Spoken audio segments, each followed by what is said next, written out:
Hoy en el Día Mundial contra el Cáncer vamos a pararnos a pensar en una de las batallas más complejas de nuestro tiempo. Y es que no va solo de laboratorios y de avances médicos, no. Va de personas, de comunidades enteras y de esa brecha, a veces gigante, que separa la esperanza de la realidad. Ella es Gladys Sardón. Imaginaos la situación. 18 años, a punto de empezar la universidad, y de repente un diagnóstico de cáncer de colon.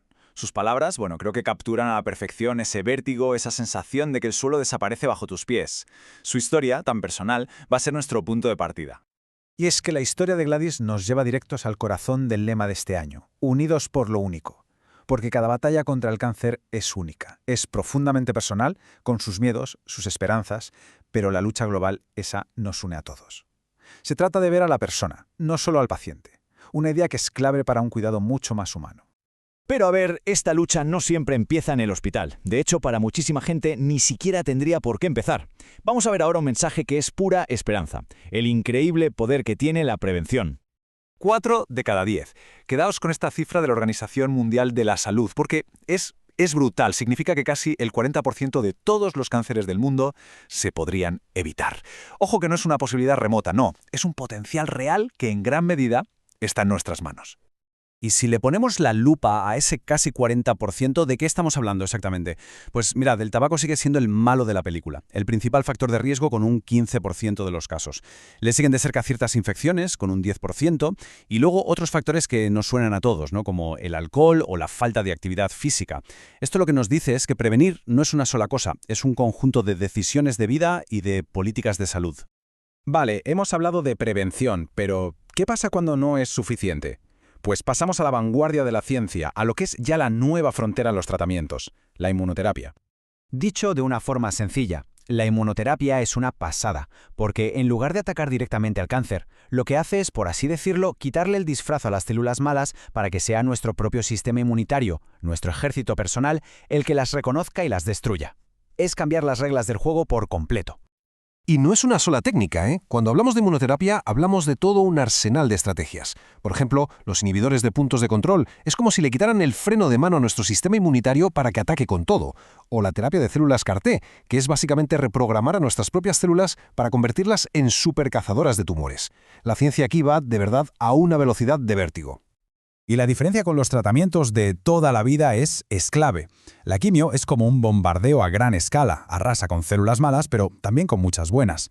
La inmunoterapia, en cambio, es más como un equipo de fuerzas especiales, es una acción de alta precisión, y eso muchas veces se traduce en efectos secundarios mucho más suaves, lo que abre una puerta de esperanza enorme para pacientes más mayores o más débiles.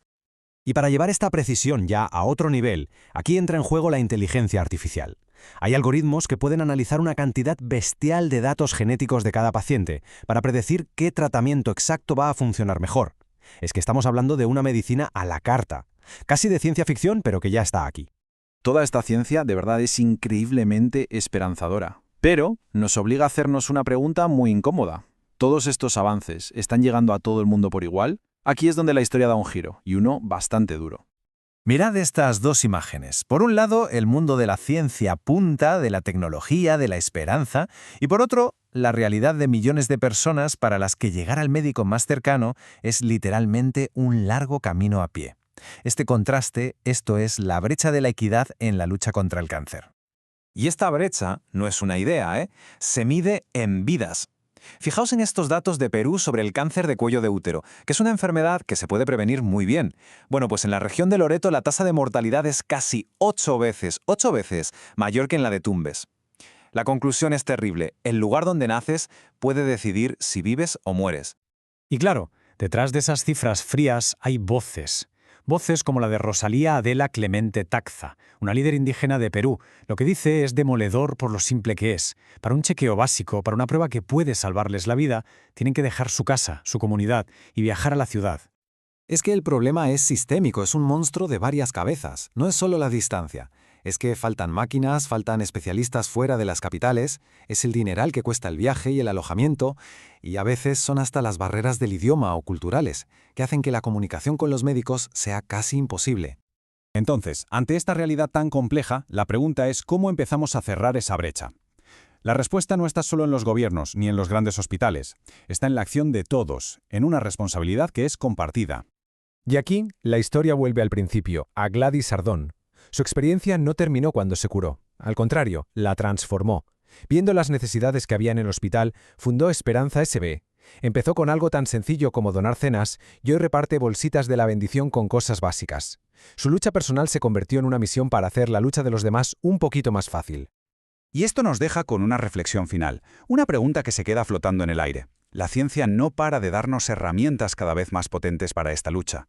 Pero el verdadero desafío, la responsabilidad que tenemos como sociedad, es asegurarnos de que esas herramientas no sean un privilegio, sino un derecho para todos.